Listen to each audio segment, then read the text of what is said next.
स्वागत है आपका आपके अपने परिवार भारतवर्ष क्लासेस में। तो प्यारे बच्चों, आज हम लोग क्लास 8 हिंदी पाठ्य पुस्तक में पुष्प की अभिलाषा पाठ के टॉप एमसीक्यू क्वेश्चन को करने वाले हैं, ऑब्जेक्टिव क्वेश्चन को करने वाले हैं। ठीक है बच्चा, यह जो वीडियो है आप सभी का फाइनल एग्जाम 2024 SA1 और SA2 के लिए वेरी वेरी इंपॉर्टेंट है बच्चा। आप सभी जानते हो कि आप सभी के एग्ज़ाम में अभी वीकली टेस्ट लिया जा रहा है और वीकली टेस्ट में जिस तरह के प्रश्न पूछे जा रहे हैं, जिस तरह के ऑब्जेक्टिव प्रश्न पूछे जा रहे हैं, उसी से रिलेटेड आप सभी के फाइनल एग्जाम में भी ऑब्जेक्टिव प्रश्न पूछे जाएंगे। तो आप अभी से ही हर एक पार्ट के ऑब्जेक्टिव क्वेश्चन कर लोगे, उसे समझ लोगे, रिविजन कर लोगे, तो आपका फाइनल एग्जाम में किसी प्रकार का दिक्कत नहीं होगा। एक भी नंबर नहीं कटेगा। याद रखना है कि एक भी नंबर नहीं कटेगा और हम कटने नहीं देंगे।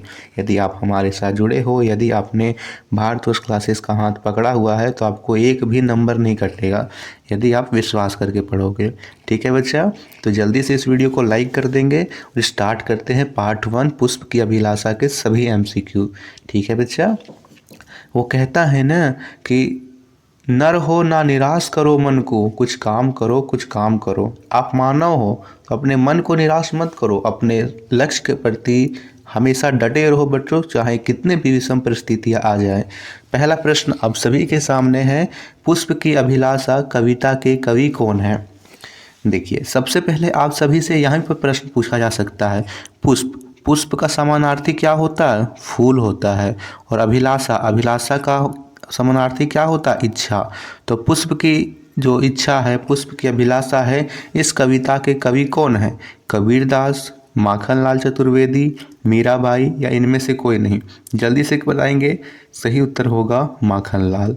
अब कई बच्चे क्या करते हैं, इसे ट्रिक से याद रखते हैं, तो मैं आपको ट्रिक भी बता देता हूँ कि आपको एग्ज़ाम में कैसे सही करना है।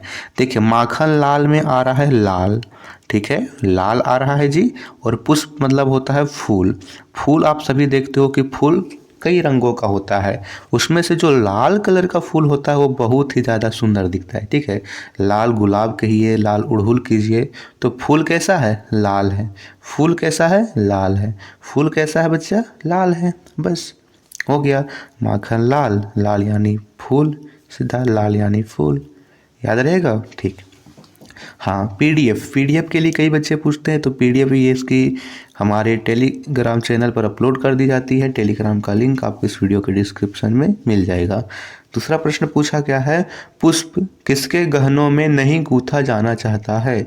शूरबाला, भगवान, मानव या इनमें से कोई नहीं? तो बच्चा यहाँ पे सही उत्तर होगा शूरबाला।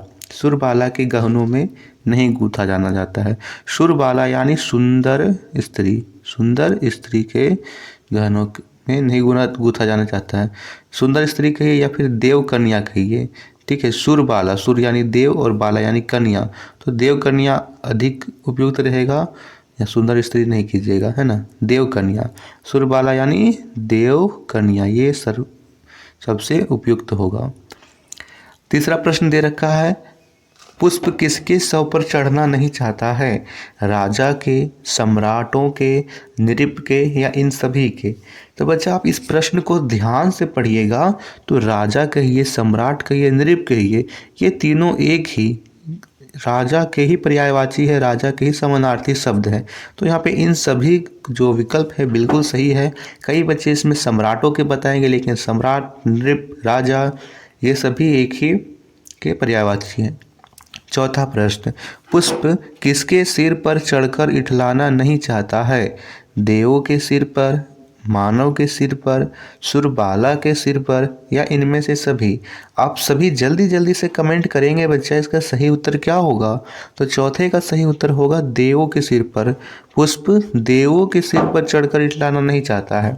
ठीक है, ए विकल्प बिल्कुल सही उत्तर है। पांचवा प्रश्न दे रखा है, पुष्प किसके यानी किसके नहीं होगा, पुष्प किससे प्रार्थना करता है? पुष्प किससे प्रार्थना करता है? ठीक है, देवों से, वनमाली से, शूरबाला से या इनमें से सभी?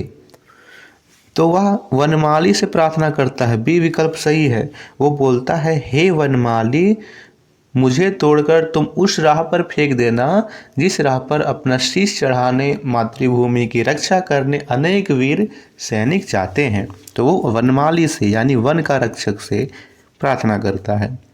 छठा प्रश्न दे रखा है, पुष्प वनमाली से क्या प्रार्थना करता है? वीरों के जाने के रास्ते में फेंक देना, देवों के जाने के रास्ते में फेंक देना, सुरबाला के रास्ते में जाने फेंक देना, सुरबाला के जाने रास्ते में फेंक देना, या इनमें से कोई नहीं। सही उत्तर होगा वीरों के जाने के रास्ते में। उस पुष्प कहता है कि हे वनमाली, तुम उसे उस रास्ते में फेंक देना जिस रास्ते से अनेक वीर सैनिक देश की रक्षा, देश के लिए सर चढ़ाने जाते हैं। पथ का पर्यायवाची शब्द क्या होगा? रास्ता, मार्ग, पंथ, या इनमें से सभी। सही उत्तर होगा इनमें से सभी। रास्ता कहिए, मार्ग कहिए, पंथ कहिए, ये सभी पथ के पर्यायवाची शब्द हैं। पुष्प की अभिलाषा कविता में कवि ने किस भावना से लोगों को ओतप्रोत किया है? स्वार्थी की, लालच की, देश प्रेम से, या प्रकृति की? तो उन्होंने देश प्रेम की भावना से लोगों को ओतप्रोत किया है ना। वे कहते हैं कि देश प्रेम, जो वीर सैनिक अपने देश की रक्षा के लिए, अपने देश की सुरक्षा हेतु जाते हैं, उसके सिर पर, उसके पैरों तले कुचला जाना जाता है। यानी उन्होंने देश प्रेम से लोगों को भवभूत किया है, ओतप्रोत किया है। 9वां प्रश्न है, वीर क्या चढ़ाने जाते हैं? बंदूक, किताब, फूल, या शीश?